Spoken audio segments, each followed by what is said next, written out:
비선진로 의혹의 당사자인 김영재 원장이 박근혜 대통령에게 여러 차례 미용 시술한 사실이 드러났습니다.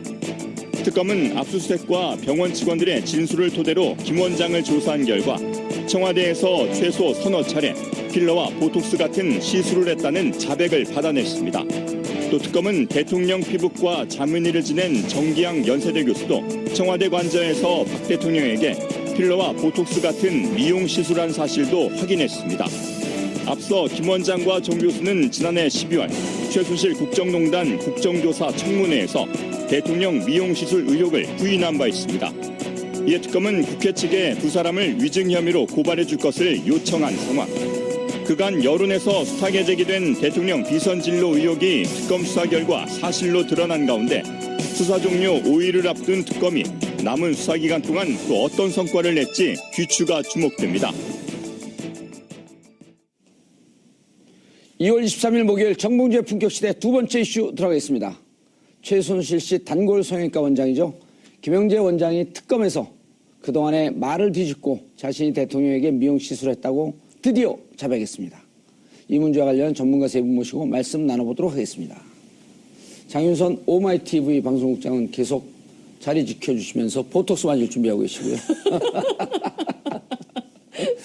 자, 그리고 이수희 변호사님 나오셨습니다.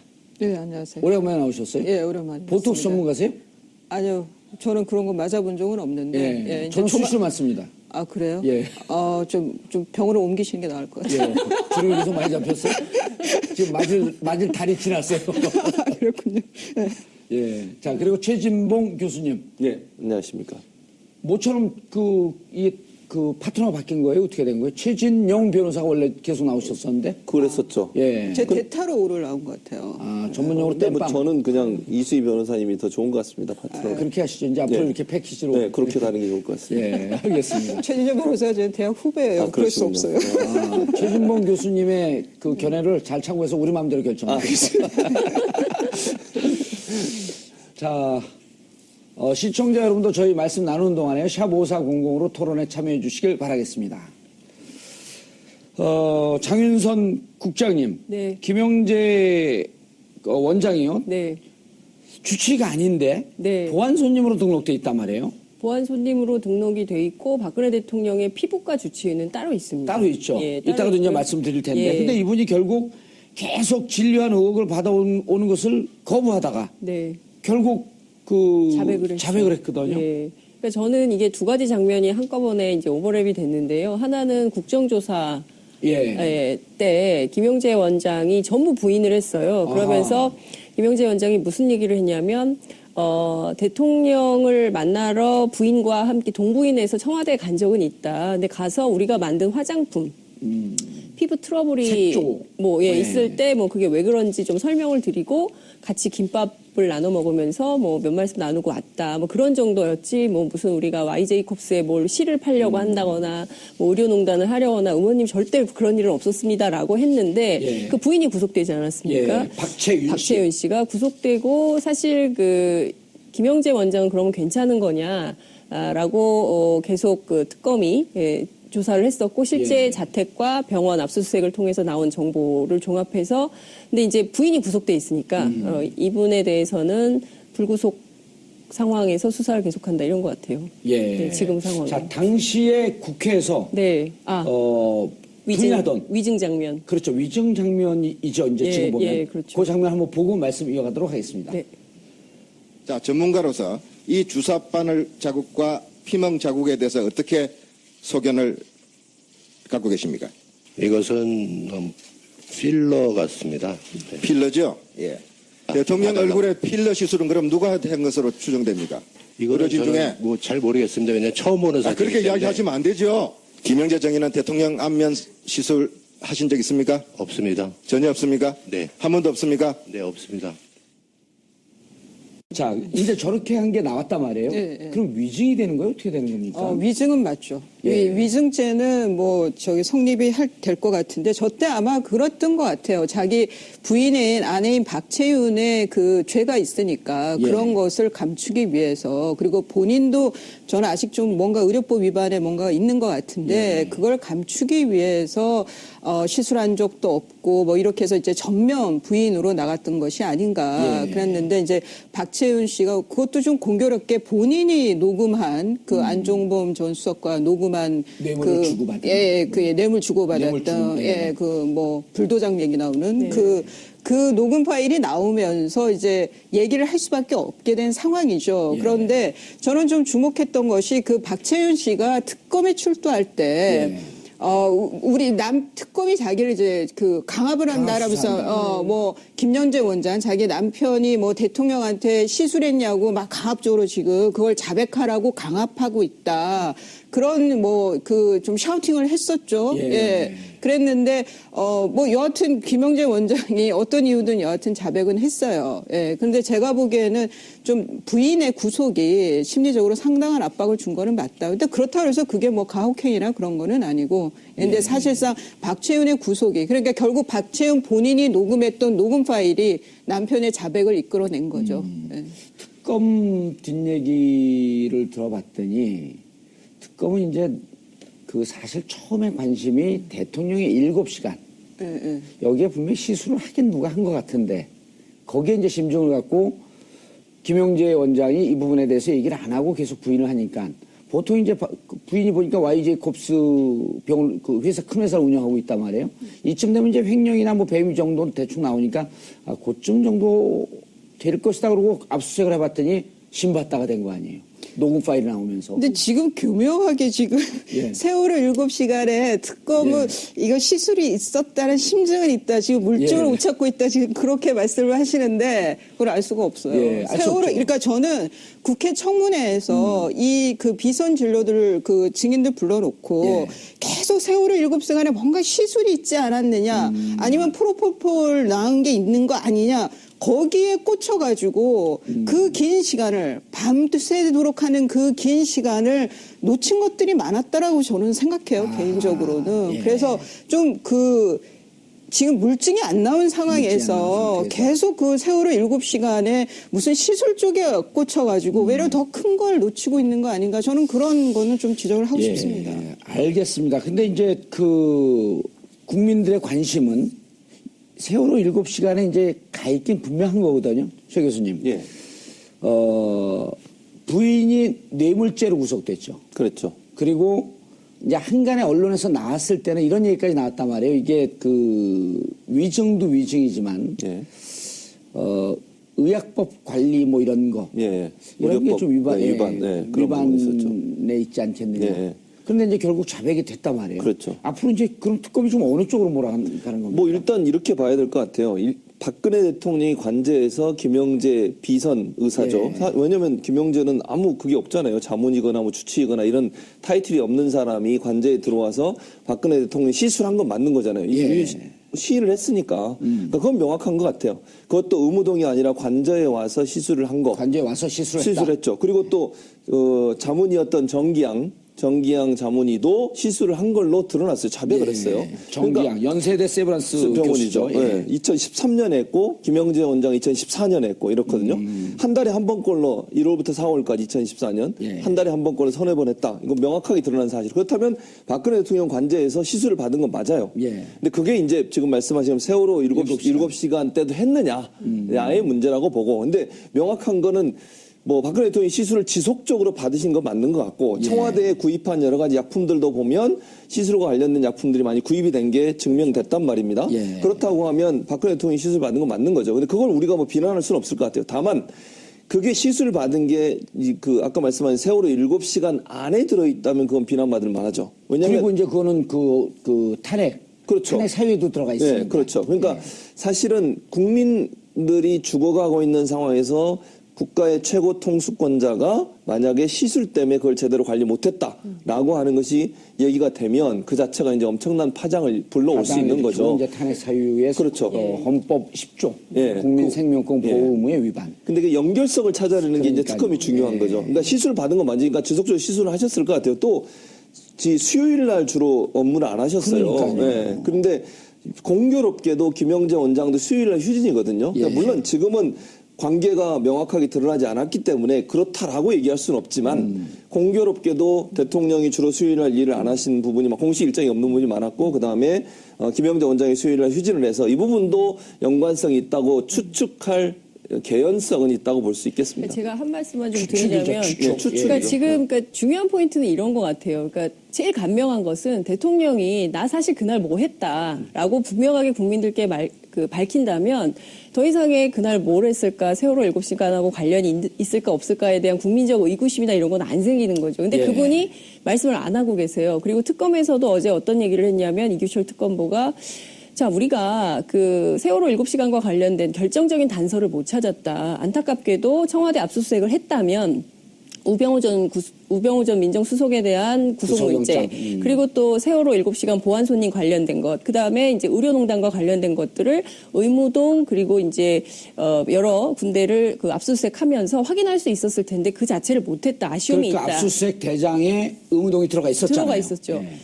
의무동, 경호동, 비서동 이렇게 예. 포함이 돼 있었죠. 그런데 이제 그 자체가 안 됐기 때문에 너무 답답하다. 이런 게 한 카테고리가 이제 어제 나온 것이고요. 그리고 더 중요한 것은 대통령이 그날 오후에 머리를 하지 않습니까? 왜 오후에 머리를 했을까? 대개의 경우에는 오전에 머리를 하잖아요. 모든 정상적으로 그 일을 하는 여성이라면 아침에 머리를 하고 하루 종일 일을 하는데 왜 우리 대통령은 오후에 머리를 할 수밖에 없었을까? 그렇다면 오전 시간 빈 시간대에는 무슨 일을 했었던 것인가? 이거에 대해서 지금 명쾌하게 해명이 안 되고 미궁 속으로 빠지고 있기 때문에 국민들은 끊임없이 의혹 제기를 할 수밖에 없는 것이고 지난해 11월 국정조사에서도 그 문제가 쟁점이 될 수밖에 없었다. 현장을 취재했던 기자로서는 그렇게 생각합니다. 그리고 그 국민들의 의혹 때문에 이게 탄핵 사유가 되니까 특검 자꾸 이제 그쪽에 대해서 그렇죠. 좀 밝히려고 했던 거. 어쨌든 그렇죠. 근데 결과는 없어요 지금. 네, 지금 그러니까 미궁이라고 얘기를 예. 했죠. 근데 확실한 건 점심을 드셨다고 했어요. 그 청와대의 그 조리장인 분이 저 인터뷰에서 12시쯤에 점심이 들어갔고 식사를 한 거는 확인이 됐어요. 그러니까 12시까지는 12시부터는 움직이신 게 맞고 그 사이에는 뭐 정합 통화를 했다는 뭐 해경청장도 있고 하니까 그 안의 시간이 몇 시간이 지금 누구죠? 저기 김장수 안보실장한테 전화를 했다라고 하는데 통신 기록을 내질 못했기 때문에 예. 그 부분에 있어서는 펑크가 나는 거는 맞아요. 다만 이제 입증의 문제에 있어서 그런데 김영재 원장의 그 수요일 날 매주 휴진이고 그리고 4월 16일 날 20mm 프로포폴 한 병에서 5mm가 남았다라는 예, 기록이 15mm 만 있어요. 썼고. 15mm면. 예. 그러면 그러니까 이걸 대통령한테 그러면 놓은 거 아니냐라는 이제 추측이 나왔는데 15mm면은 의료인들 말에 의하면 한 20분 정도의 수면 마취 효과가 있다는 거예요. 그러면은 설사 김영재 원장이 이날 가가지고 대통령한테 프로폴폴을 그 주사를 놨다고 하더라도 20분 잠자는 게 전부라는 거죠. 그러니까 이런 거는 좀 뭐 몇 밀리면은 몇십 분의 뭐 수면 효과가 있는지 그런 거를 다 좀 구체적으로 따져서 얘기를 해야 되는 거지. 예. 뭉뚱그려갖고 수요일 날 쉬었는데 희한하네. 프로폴폴 썼네. 그러면 맞았네. 그러면 오전 내내 뭐 치술이 있었네. 그렇게 나가는 거는 그런 공격 방법을 썼기 때문에 지금까지 거기서 썼던 것 중에 하나가 정윤회하고의 미래설 같은 거란 말이에요. 그 얘기는 그거는 뭐 하면. 아니 지금 게이트는 아니지만 이전에 SNS 상이라든가 뭐 카드로 하러 도는 거는 그런 거였어요. 무슨 호텔 20몇 층이니 이런 얘기들은 그런 거는 결국 대통령이 물론 정규제 TV에 나와서 하신 인터뷰에 대해서 저는 뭐 폄하를 하지만 그렇지만 거기서 저는 굿 안 했어요. 뭐 미래서 말도 안 돼요. 그렇게 그 논점을 흐릴 수 있는 빌미를 준 것도 좌파 진영 쪽이라는 말은 저는 하고 싶어요. 그거는. 그러니까 지금 말씀드린 대로 세월호 7시간에 대통령의 위헌적이고 위법적이고 불법적인 게 있었다라고 하면은 그거는 시술했을 거다. 얘 꽂혀가지고 외려 정말 제대로 공격할 수 있는, 제대로 비판할 수 있는 기회를 꽤나 상실했다라는 그런 자기 반성도 알겠습니다. 있었으면 좋겠습니다. 제가 한 말씀만 좀 예. 드리겠는데요. 국회 국정조사 과정에서 지적된 문제는 좌파 진영에서 지적한 문제가 아니고요. 그 여당, 야당 국회의원들이 모두 공히 지적했던 그렇죠. 네. 자리였고요. 그 의료농단 자체에 대해서 좌파의 무슨 공격이다 이렇게 보는 것은 저는 사실관계하고 맞지 않다 이런 말씀을 좀 드리고 싶고요. 그리고 두 번째는 당일날 김장수 안보실장이 무슨 얘기를 했냐면 대통령이 어디 있는지 몰랐다. 그 얘기를 그래서 분명히 했죠. 관제에도 보내고 본관에도 보냈다. 대통령이 어디 있는지 몰랐다라는 것에 국민들은 또 충격을 받은 겁니다. 그러니까 이런 팩트 파인딩을 통해서 국민들이 느끼고 있는 이 답답증에 대해서 정규제 TV를 통해서라도 저는 그 나쁘지 않다고 생각해요. 뭐 프로포폴도 아니고 뭐 굿도 한 것도 아니고 아무것도 아니라면 그럼 뭘 했다. 나는 그 시간에 뭘 했다. 또 그거에 대해서 헌재에서 계속 근거 자료를 내라고 했는데 네. 그걸 지금 안 내고 있단 말이에요. 또. 여태까지 안 내고 있죠. 사실 세월호 당시에 기록을 내달라고 한 것은 2014년 국회가 끊임없이 국회 운영위 차원에서 요구했던 바입니다. 그런데 지금 이 순간까지도 예. 청와대가 관련 자료를 안 내고 있는 거예요. 이게 무슨 좌파의 공격 이런 건 아니라는 점을 다시 한번 알겠습니다. 말씀드립니다. 이 변호사님, 네. 그런데 대통령께서 이렇게 의료 시술을 받고 그런 게 불법인가요? 어떻게 되는 거예요? 아니 그러니까 대통령이 일만 잘했으면 예. 말씀하신 대로 세월호 당일 관저에 안 있고 본관 예. 나와서 그 뭐 진두지휘를 잘 했으면 주사를 맞았든 뭘 했든 누구도 이걸 탓을 안 했을 거예요. 예. 그러고 이 지금의 이 게이트도 예. 그 전에 소통도 잘 하고 2015년 1월 2일 그 신현 기자에서 대면 조사가 필요하다고 하세요라는 정말 기염할 만한 그런 말씀을 안 해주셨으면 저는 이게 정말 탄핵까지도 가지 않았을 거라고 보입니다. 그러니까 태극기 집회에 나오는 어르신들의 그 논조의 일부분은 저는 인정을 해요. 그거는 좀 공감을 해요. 하지만 제가 궁금한 그런데 거는, 이 내용도 마찬가지인 거예요. 처지는 피부라든가 아니면 이전에 뭐 이렇게 그 칼 테러 당했던 예. 커트카 테러로 좀 불편한 게 있어서 거기에 대해서 시술을 받는 건 아무 문제가 없죠. 그런데 그 시술을 하는 사람들을 왜 보안 손님으로 데리고 그렇죠. 오며 그게 이제 궁금한 주치의도 거예요. 모르게 예. 왜 이렇게 하며 기치료 아줌마 들어와서 치료 안마 받고 치라고 누가 뭐라고 하겠어요. 다만 그런 사람들을 왜 보안 손님으로 데리고 들어왔느냐. 저는 비판할 부분은 그런 부분이지 왜 기치료 받았느냐 왜 뭐 이거는 아니라고 그러니까 봐요. 제가 궁금한 네. 거는 예를 들어서 이제 대통령 미국 같은 경우는 대통령이 수면 마취를 통해서 치료를 받게 되면 그 시간에 부통령에게 직을 대통령의 건강 문제는 국가의 중요한 보안 문제이고 이제 그 위기 상황일 수 있으니까 부통령한테 일단 넘겼다가 그리고 깨어나면 다시 이제 그 직을 받는다는 거거든요. 근데 이게 지금 예. 그 필러 시술이 아니, 그러니까 그걸 그거로 수면 마취는 대통령이 아니잖아요. 왜 그거를 받은 걸 처음부터 그렇게 지금 변호사님 말씀하셨듯이 인정을 하다 받았다. 그게 이제 제가 여기만 나오면 제가 대통령을 옹호하는 사람이 돼요. 근데 충분히 일리 있는 주장이에요. 그러니까 지금 제가 어느 심리학 박사께 여쭤봤더니 예. 그 왜 변기를 막 통째로 그렇죠. 뜯고 막 예. 그랬다 예. 그랬잖아요. 그런 게 이제 강박증인데 강박증이 있는 사람들 중에는 이렇게 비밀주의를 택한다는 거예요. 그러니까 비밀주의. 연예인들 중에도 이렇게 비밀주의로 하는 그 컨셉의 그 연예인들이 있잖아요. 예. 그러니까 드러내고 싶지 않은 거죠. 왜 그 대학생하고 대화해서 어떻게 피부가 이렇게 좋으세요? 그러니까 마음을 착하게 먹으면 피부가 뭐 좋아진다는 것처럼 그런 거를 내가 이런 시술을 받아서 이 피부를 유지한다라는 거를 밝히지를 못한대요. 그런 분들의 그게 심리적 특성이. 그게 저는 좀 외려 그런 쪽이 아닌가. 심리적 특성에서 이런 거는 쉽게 밝힐 만한 그런 성격이 아니었던 거 아닌가 그런 생각이 들어요. 예. 최 교수님, 예. 두 분이 열띤 토론하는 바람에 예, 제가 말할 기회가 없네요. 아니, 아직도 계신지 깜빡했습니다. 그러니까 순간 제가 최진영 변호사 사랑하는 게 나아요. 아니 그래서 근데 이제 요 궁금한 게 이게 예. 뭐 대통령이 7시간 동안 뭐 했냐라고 하는 것은 궁금한 건 맞는데 또 한쪽으로 이제 몰아가는 것도 그것도 문제예요. 그러니까 이 변호사님 말씀도 충분히 일리가 있고 설득력 있는 말씀인데 예. 자 2014년 4월 2일부터 5월 7일까지 예. 한 달여 동안은 수요일마다 이제 공식 일정이 없었어요. 예. 그 2014년 한 해 동안 기록을 봤더니 박 대통령이 수요일에 일정을 하지 않은 것은 모두 14일. 예.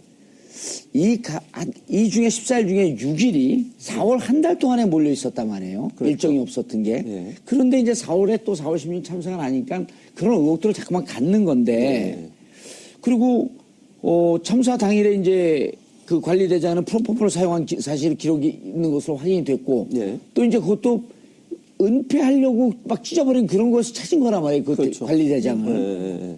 도대체 뭐가 걱정이 돼서 이렇게 그러니까 지금 변호사님 이제 은밀주의 뭐 비밀주의 이런 거로도 이해는 되지만 예. 대통령의 행적이라고 하는 것은 사실은 국가 주요 사안이기 때문에 다 기록이 남아 있어야 되는 그렇죠. 거거든요. 당연하죠. 그러니까 가장 큰 문제는 뭐냐면 지금 이 변호사님 얘기했듯이 그게 뭐 명확하게 증거가 안 나왔으니까 그걸 몰고 가는 것도 문제가 있다고 볼 수 있지만 첫째는 이 변호사님 얘기했잖아요. 보안 손님으로 들어와서 주치의나 자문의가 아닌 사람이 시술한 것도 문제라고 봐요. 저는.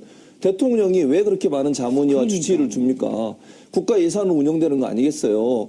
검증된 분이 와서 정식 절차를 받고 주치의의 허락이나 아니면 입회하에서 시술을 하거나 아니면 뭘 해야 되는 거죠. 실험을 해야 되는 거죠. 김영재 의원이 변호사님, 김영재 의원이 정식 의사로 등록될 수 있었지 않나요?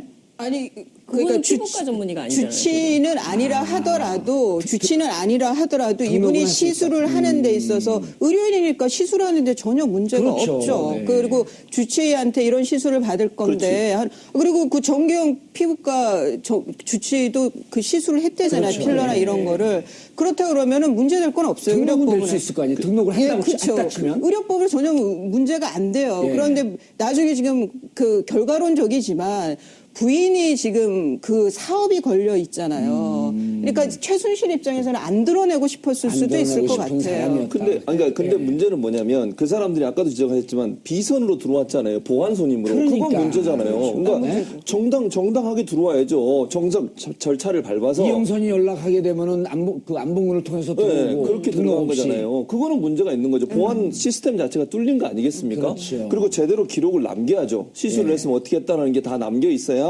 혹시나 문제가 됐을 때 그 문제를 해결할 수 있는 어떤 실마리를 줄 수 있는 그런 부분이 전혀 적혀 있지 않다는 게 문제고, 저는 더 황당한 거는 정기양 교수 같은 경우에는 본인이 자문이잖아요. 근데 왜 했다고 얘기를 안 하냐고요. 국회 나와서. 그분도 안 했다 그랬지. 그렇죠. 진짜. 아니 자기가 자문이면 한 것 아무 문제 없잖아요. 했다고 한들 그 사람이 무슨 자문이로서 충분히 할 수 있는 일인데도 불구하고 본인이 시술한 거를 숨겼어요. 예. 그러니까 그게 또 뭔가 숨기려는 뭔가가 있지 않나 하는 의문을 또 낳는 거예요. 그러니까 지금 대통령과 관련해 대통령의 시술을 받은 거 그 자체를 비판하는 게 아니라 시술을 받는 모든 과정에 보안 과정으로 그렇죠. 클리어하지 비공개를 않게 했고. 그렇죠. 예. 그런 여러 가지 문제들이 사람들이 의혹을 살 만한 실마리를 제공한 그런 부분이 있다고 보는 그리고 거죠. 이런 사건이 터졌을 때 나 이렇게 시술을 받았습니다. 예. 그리고 이분들이 보안 손님으로 들어왔는데 이후에 법적 과정을 보니 이것이 불법적으로 잘못되어 있었던 예. 겁니다. 인정을 했으면 그렇죠. 그럼 그때부터 대화가 되는 거 아니에요? 예. 왜 근데 그렇게 그걸- 했습니까? 밝히고. 그 부인한다는 거 뭔가 숨길 게 있는 거잖아요. 그 사실을 밝혔을 때 본인한테 이미지적으로 뭐 타격이 되든 아니면 예. 법적으로 책임이 물어지든 아니면 또 다른 문제가 같이 엮여서 나올 가능성이 있을 때 위험성이 숨기는 있을 거 때. 아니겠습니까? 예. 감추는 뭔가 자가 그렇죠. 범인이다. 감추는 사람은 뭔가 밝혀지면 안 되는 요소가 있기 때문에 그렇게 한 거니까 그러니까 이제 의문이 자꾸 생기는 거죠. 변호사님 이것 좀 한번 여쭤볼게요. 이제 뭐 기업이 특혜받은 건 이건 그 둘째 치고 박 대통령이 시술을 받고 경력금을 줬다라고 하는 것은 법적으로 하자가 없는 건가요? 그게 이제 뭐 일종의 치료 비용인데, 예. 시술 비용인데 이게 시술 비용. 얼마인가요? 근데 뭐 말하기가 좀 뭐 대통령한테 얼마인데 얼마에 예. 깎아드릴게 말하기가 좀 흥정하기가 어려우니까 아니 뭐 그러면 알아서 챙겨주는 돈을 받아서 나왔을 수는 있죠. 근데 그게 이제 시술비 차원이라고 하면 이거는 뭐 대통령이 나 현금에서 줬다. 예. 김영재 원장은 나 경력금에서 나 봉투로 받았다. 예. 그러면은 이게 뭐 뇌물죄로 입증이 되기는 어렵죠. 그리고 예. 그것도 그 시술비로 받았다라고 볼 수 있고요. 의상비하고 알겠습니다. 비슷한 대목이 있는 거예요. 그러니까 의상비도 사실은 그 최순실 윤전추 씨가? 씨가 윤전추 씨가 뭐 서류 봉투에 돈을 담아서 줬고 그 금액은 자기는 모른다라고 이제 헌법재판소에 나와서 진술을 했었는데 실제로 이것도 미궁이거든요. 얼마를 어떻게 받았는지 고영태의 진술과 윤전추의 진술이 딱 맞는 것도 아니에요. 그리고 의상실 관계자도 있고 이게 똑같은 유형이 그 김영재 원장의 사례에서도 똑같이 빚어지는 건데요. 저는 어찌됐든 대통령 입장에서 대통령은 사실 없는 사람부터 있는 사람까지 다 두루 살펴서 100% 대한민국을 그야말로 국민통합적으로 리드해야 되는 입장에 있는 건데 대통령이 정말 50대 60대 그 여성들이 힘들게 사는 분들은 비정규직 노동자로 사는 분들이 굉장히 많은데 그런 사람들 입장에서 보면 본인이 뭐 태반 주사 뭐 이런 거에서 2천만 원 정도의 얼굴에 발랐다라고 하면 그 자체로 국민적으로 반발이 있을 수 있죠. 야, 나는 진짜 먹고 사느라고 이렇게 힘든데 우리 대통령은 청와대 관저에서 저렇게 시술을 받고 얼굴 예뻐지려고 하는구나라는 것에 대해서 만약에 알려지면 국민적 분노가 생길 수 있죠. 이게 여론에서 굉장히 본인의 이미지가 나빠질 거라고 판단해서 숨기려고 했을 가능성이 매우 높다. 이건 정치적 목적으로 그랬다. 이렇게 분석할 수 있다고 생각합니다. 알겠습니다. 이 변호사님. 네. 근데 이제 지금 이제 김 원장한테 적용되는 그 법률 조항이 봤더니 이제 진료 기록부를 허위로 작성한 혐의로 의료법 위반이 있는데 이제 의료법에서 보면은 그 기록을 하지 않고 옛날에 이제 왕진이라는 표현이 있었잖아요. 그런데 지금은 왕진이 돼요. 지금도. 되는데 그 등록을 하고 신고를 했을 때만 가능하다고 그러던데. 아니 의료법을 보면은 예. 의료기관을 개설한 사람이 환자나 환자 보호자가 요청했을 때는 가서 진료를 볼 수가 있어요. 예. 뭐 거동을 못 하시는 분들 그렇죠. 이런 분들 경우에는 해야 되는 거잖아요. 그럴 땐 등록을 기록을 해놔야죠, 근데. 그렇죠. 기록을 해야죠. 그러니까 이 지금 허위 기록이라는 거, 진료 기록부를 허위 작성했다는 거는 최순실 이름을 최순실로 하지도 않고 가명 썼고, 가명 쓰고 이런 것이 지금 문제가 되는 거고요. 뭐 청와대 가서 의무동이 아닌 관저에서 뭘 시술을 했다, 뭐 그런 걸 가지고 의료법 위반을 할 건 아닌데 좀 굉장히 이상한 건 이 프로포폴로 굉장히 많이 시술이 돼 있다라는 그러니까요. 거잖아요. 예. 그거는 뭐 근데 특검에서 여기까지는 안 건든 것 같아요. 예. 그리고 묘한 게 지금 박채윤 씨도 그 안종범 전 수석한테 준 그 뇌물 액수를 4,900만 원으로 기소를 했어요. 예. 그런데 안종범 수석이 이게 문제된 후에 39건을 냈잖아요. 예. 그게 이제 뭐 본인이 원하지 않았다고 하지만 그 보좌관이 제출했다고 하지만 예. 4,900만 원은요 5천만 원 이상이 되면 특가법이라고 뇌물죄 형량이 바짝 뛰어요. 예. 내가 4,900만 원으로 기소를 한 거 봐서는 특검이 좀 봐준 거잖아요. 아니 물론 다 플러스 하니까 4,900이 나왔을 수도 있는데 그냥 제 그 법조인의 어쨌든 촉으로는 감으로는, 예. 안종범 수석이 조사받는데 수사받는데 꽤나 협조를 해줬나 보다. 그래서 좀 저런 배려가 있지 않았나 저는 좀 그런 생각도 들었습니다. 예. 곁다리로 말씀드려요. 예. 박채윤 씨도 지금 처음에 그런 태도 이후로 지금 이제 수사에 협조하고 있다라고 하는 게 이제 언론을 통해서 조금씩 나오고 있거든요. 그리고 이제 처음에 프로포폴 이런 게 등록하지 않고 하게 되면 마약류 관리법 이런 건 안 걸리나요? 그 걸리죠. 걸리죠. 예. 그리고 맞은 사람도 문제되고 놔준 의사도 문제가 되고 그거는 향정시서 의약품에 들어가기 때문에. 알겠습니다. 최 교수님, 예. 특검이 오늘 정세균 의장이 네. 저희가 이따 이제 클로징 할 때도 정세균 의장을 좀 비판할 생각인데요. 여야 합의가 해와라. 네, 그랬죠. 그래야지 직권상정한다. 여야 합의하면 직권상정 안 해도 됩니다. 그렇죠. 합의하면 그럼 그냥 하면 되는 상임위 거죠. 통해서 올라오면 맞아요. 되는 맞는 거예요. 말씀이죠. 네. 그러니까 그러니까 앞으로 특검 연장은 어떻게 되나? 이제 황교안 총리한테 넘어가 있죠. 그렇죠. 지금 현재로서는 뭐 국회에서는 처리가 될 가능성이 낮다고 보고요. 오늘이 마지막 회기입니다. 그렇죠. 예. 그런데 이제 정세균 의장이 안 하겠다고 했으니까 결국 국회 처리가 안 되는 것이고, 그러면 이제 황교안 권한대행한테 모든 이제 결정권이 넘어갔는데, 예. 황교안 권한대행한테 저는 그렇게 생각해요. 본인이 국민의 한 사람으로서 정말 국민들 67%가 특검의 수사기자인 연장되기 원하고 있는데 예. 그 부분을 좀 잘 검토하셔서 했으면 좋겠어요. 알겠습니다. 한쪽 얘기만 듣지 말고. 알겠습니다. 예, 저는 변호사님. 지금 그 새롭게 특검법을 만들어 가지고 예. 이렇게 그 특검을 다시 한다는 건 저는 입법권의 남용이라고 봐요. 물론 저는 지금 박영수 특검의 기간이 연장돼야 된다고 보지만 예. 그게 안 됐을 때는 애초에 법을 만든 게 국회예요. 국회가 예. 그게 안 됐다 그래서 다시 또 특별법을 만든다. 저는 그거는 그 입법권의 남용이라고 생각합니다. 알겠습니다. 황교안 총리 뭐 지금 어려울 거라고 이렇게 봤는데 어떻습니까? 간단하게. 기자들 입장에서는 사실상 특검 연장은 어렵다고 보고 분위기가 있고요. 좀 바뀌지 않았나요? 연장이? 아니요. 오늘 오전까지 상황을 종합해보면 제가 아침에 국회에 있다가 여기 넘어왔는데요. 사실상 특검 연장은 어렵다. 이제 이수희 변호사님 말씀하신 대로 이게 지금 법이 아직 처리가 안 된 상황에서 또 법을 만든다는 게 말이 되느냐. 그건 곤란한 거 아니냐라는 게 국회의 전반적인 기류인 것 같고요. 네. 이제 다시 공은 황교안 총리로 넘어간 것이죠. 황 총리가 알겠습니다. 결정을 하지 않으면 이 회차를 바꿔서 3월 국회 때 이 법안을 다시 발의한다. 여기까지 온 것 같습니다. 알겠습니다. 정세균 국회의장의 특검법 개정안 직권상정에 대해 여야 합의가 있어야 가능하다며 결국 직권상정을 거부했습니다. 여야 합의가 있어야 한다. 여야가 원만하게 합의를 할 수 있으면 상임위원회를 거쳐 정상적으로 본회의에 올렸을 겁니다. 야당은 200명 가까이가 찬성을 하지만 여당 간사인 김진태 의원이 내 눈에 흙이 들어가기 전에 특검 연장 안 된다라고 결사 반대를 했기에 의장이 직권을 상정하기를 바랬던 겁니다. 그런데 여야가 합의를 해오라고요. 철철 끓는 쇳물이 뜨거운지 손을 한번 넣어보란 이런 얘기쯤으로만 들립니다. 이래서 정치인에 대한 불신이 크고도 깊은가 봅니다. 차라리 의장께서 책임지기 곤란하니 안 된다고 했으면 속은 좀 상했지만 그래도 그나마 솔직한 모습의 위안은 됐을 것입니다. 국회는 국민의 권한을 위임받은 대기관입니다. 국민 67%, 열의 7명은 특검법 연장에 찬성하고 있습니다. 이런 국민의 염원을 외면하고 여당이니 야당이니 하면서 자기들만의 리그를 벌이는 모습이 오늘은 한심하기까지 합니다. 오죽하면 국민들이 16주 동안 촛불을 들고 그 추운 날 거리로 쏟아져 나왔겠습니까? 국민이 원하는 바가 무엇인지 이젠 제대로 파악해 주었으면 하는 바람입니다. 2월 23일 목요일 정봉주의 품격시대 마치겠습니다. 감사합니다.